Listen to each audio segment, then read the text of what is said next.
দীর্ঘ ৭ বছর পর সেই মানুষটার সাথে আমার আবার দেখা। আমরা একই সাথে পড়তাম, সমবয়সী প্রায়। তবে ও আমার থেকে মাস ৪ বড় ছিল। সমবয়সী হওয়ার কারণে আমরা প্রায় সেম স্কুল, সেম টিউশনেই পড়াশোনা করতাম। আমাদের দুজনের মধ্যে কোনো রকম সম্পর্কই ছিল না।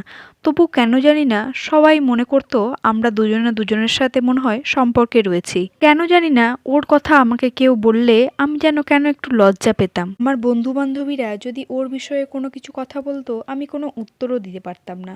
এইভাবেই চলতে থাকলো।